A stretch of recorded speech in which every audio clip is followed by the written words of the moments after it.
Bom, vamos revisar o que a gente acabou de falar de forma muito sucinta com as questões. Quais são os três principais tipos de medicamentos para a obesidade, segundo seus mecanismos de ação, desses que nós tratamos? Inibidores do apetite. Exemplo, anfetaminas.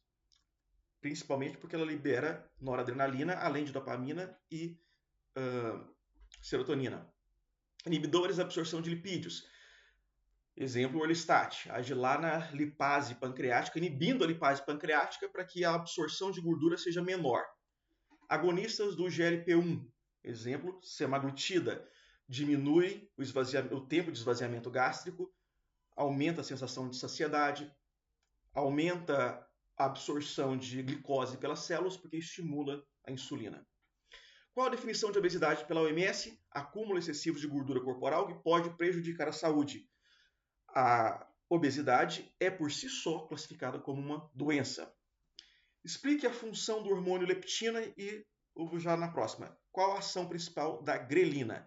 Leptina provoca a sensação de saciedade. Grelina provoca a sensação de fome. Leptina é liberado pelo tecido adiposo. Grelina é liberado pelo trato gastrointestinal. Tanto leptina quanto grelina agem lá no hipotálamo, que é a sede da sensação de fome ou saciedade. A gente não falou sobre a colecistoquinina nessa revisão, mas a colecistoquinina é um hormônio liberado como indutor. Ele induz a liberação, a estimulação da bile no intestino. Então, ele também participa do processo digestivo. Mas, como nós não falamos na revisão, saiba só que a colecistoquinina é um hormônio indutor da liberação dessas substâncias digestivas e saciatórias, digamos. Qual o mecanismo de ação do medicamento Ozempic, semaglutida? Bom, o Ozempic é um análogo ao GLP-1. Então ele faz o que o GLP-1 faz, como eu disse antes, aumenta a liberação de insulina, reduz glucagon, diminui o esvaziamento gástrico e dá sensação de saciedade por mais tempo. Qual a função que o GLP-1 desempenha no organismo? Estimula a secreção de insulina, aumenta a saciedade. Na verdade, mesma resposta anterior. Só que é importante você se lembrar que o GLP-1 ele é produzido naturalmente e também pode ser injetado via subcutânea como medicamento. Quais são os efeitos inibidores da lipase pancreática, como o Orlistat, desses inibidores? Como eles não quebram, eles impedem a quebra da gordura, eles dificultam a absorção da gordura em uma certa quantidade, em média 30% da gordura absorvida. Como a hipofunção da leptina, ou seja, a função diminuída da leptina, pode impactar o comportamento alimentar. Bom, já que a leptina é uma substância que aumenta a saciedade, se ela funciona menos, a pessoa tem uma sensação de fome maior, necessidade maior de ingesta calórica. E existem casos, existem estudos que mostram que o consumo de gordura podem estimular a leptina a induzir mais fome. Então a pessoa consome gordura e essa gordura faz com que a sensação de menor saciedade, ou seja, a sensação da ação da leptina seja inibida. A leptina deveria induzir saciedade, a grelina deveria induzir fome. Mas existem condições em que o consumo da gordura inibe essa ação da leptina. Quais são os critérios diagnósticos do transtorno de compulsão alimentar de acordo com o DSM-5? Que é só, eu coloquei só em uma frase, consulta lá no DSM-5, mas episódios de compulsão alimentar sem comportamento compensatório. Ou seja, a pessoa ingere uma grande quantidade de alimento em curto espaço de tempo e ela não tenta, por exemplo, induzir vômito ou diarreia, como no caso da bulimia. O fato de uma pessoa, eventualmente, isso às vezes acontece, a pessoa induz o vômito, mas não para emagrecer, e sim para continuar comendo, isso é parte da compulsão alimentar e não da bulimia. Quais fatores biológicos influenciam no desenvolvimento da obesidade? Bom, são aqueles fatores naturais, né, os fatores genéticos, as alterações glandulares, hormonais, etc. Ou seja, fatores biológicos excluem os fatores ambientais, que é o tipo de alimentação, a frequência de alimentação, a disponibilidade de alimento, etc. e tal. Explique a ação dos agentes noradrenérgicos, como a anfetamina, no controle do apetite. A noradrenalina suprime fome. Lembra do seguinte, cocaína é uma substância que também aumenta a disponibilidade de noradrenalina, assim como o crack. A gente sabe que pessoas que consomem essas drogas têm uma redução, normalmente tem uma redução de peso, de apetite.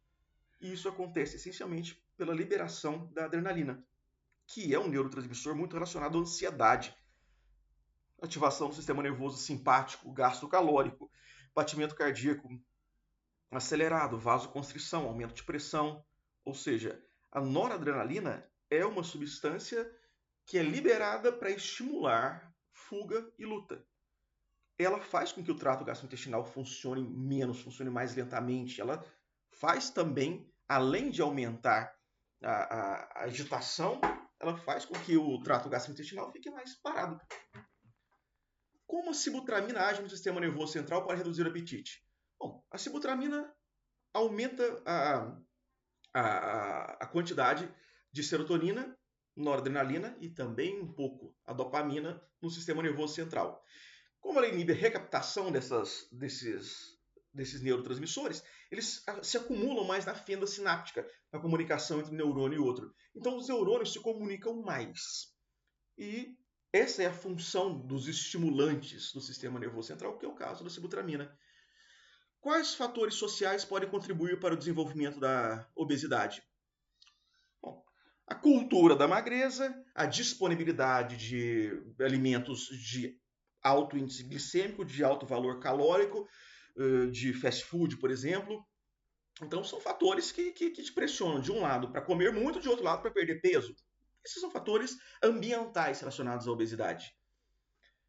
Inclusive, uma sugestão, dá uma olhada nas redes, por exemplo, no YouTube, depoimento de pessoas que tiveram ou têm anorexia, bulimia, percebe como, em geral, essas pessoas falam das questões sociais. Geralmente, a anorexia, a bulimia, ela se manifesta muito ali no início da adolescência, 13, 14 anos. Já demonstra também essa preocupação estética. Qual a relação entre o glucagon e o metabolismo de glicose? O glucagon estimula a quebra de glicogênio, aumentando a glicose sanguínea. Bom, o glucagon faz com que a glicose disponível no fígado, em formato de glicogênio, seja quebrada. E quando ela é quebrada, as partículas de glicogênio são glicose. E essa glicose é exatamente o elemento fundamental para a produção de energia no seu organismo. Ela precisa entrar na célula e produzir energia. Quem faz com que essa glicose entre na sua célula é a insulina. Então eu preciso que o glucagon haja para estimular a quebra do glicogênio para produzir glicose e a insulina haja na célula para absorver essa glicose. Que função desempenha a hipófise na regulação da fome da saciedade? Bom, ela é quem regula fome e saciedade. Okay? Através dos hormônios que chegam até ela, ela regula fome, saciedade, sede. Ela tem receptores para isso. São estruturas que se ligam, são proteínas que ficam na membrana da célula. Quando o hormônio se liga, quando a substância se liga, gera uma resposta metabólica interna e o seu cérebro entende que não precisa comer mais ou que precisa comer mais. Quais medicamentos podem causar aumento do apetite como efeito colateral? Agonistas da histamina. Antagonistas da histamina, ou seja, os antihistamínicos, medicamentos para alergia, mas que têm como efeito colateral a indução da fome e do sono, porque se ligam nos receptores H1 e H2 no cérebro. Antidepressivos de primeira e segunda geração, os tricíclicos e os inibidores da monoaminoxidase. Antipsicóticos, medicamentos utilizados para tratamento especialmente de esquizofrenia.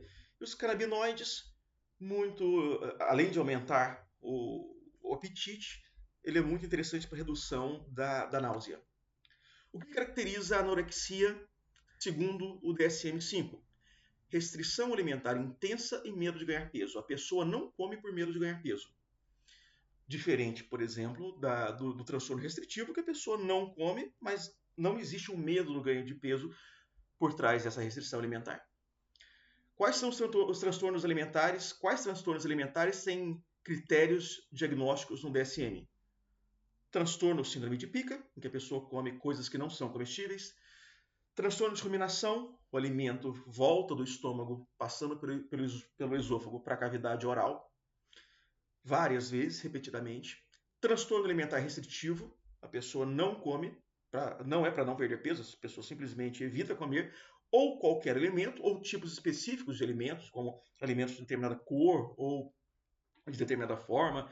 É um transtorno muito associado a outras condições, como transtorno de espectro autista, por exemplo. Anorexia, a pessoa evita comer agora sim para não ganhar peso ou para perder peso. Bulimia, a pessoa come, mas inclui processos para perder ou para não engordar, como laxantes, exercício físico exagerado, indução de vômito. Em geral, é comum que pessoas anoréxicas estejam abaixo do peso, e é comum que pessoas bulímicas estejam na faixa de peso ou com sobrepeso. E compulsão alimentar, a ingesta exagerada em curto prazo de tempo, repetidas vezes durante um período. Quais são os principais efeitos do GH no apetite, o hormônio do crescimento? O hormônio do crescimento aumenta o apetite, promove ganho de peso, mas não especificamente de gordura. Ele tende a aumentar o ganho de proteína, de músculo. Quais os fatores psicológicos contribuem para a obesidade? Bom, aí está muito dentro do contexto da ambiental da obesidade, né? A própria indústria de medicamento, a indústria da beleza, a indústria da alimentação, associado a isso, a baixa autoestima, idade, ideal de beleza, ou, como diria Foucault, você, não especificamente sobre obesidade, mas como diria Foucault, você se comparar com o outro e sempre se sentir pior do que o outro, que gera em você uma necessidade de agir para que fique adequado aos padrões que você encontra no outro, enfim. É o biopoder, é a disciplina, o que o Foucault chama de biopolítica. Um assunto interessante, também sugiro que você dê uma olhada. Qual a principal fonte de produção de leptina no organismo? Gordura. Os seus adipócitos, as suas células do tecido adiposo, a sua gordura produz leptina, assim como a grelina é produzida pelo trato gastrointestinal. Por fim, eu vou ler com você esse estudo de caso resumido no próximo vídeo.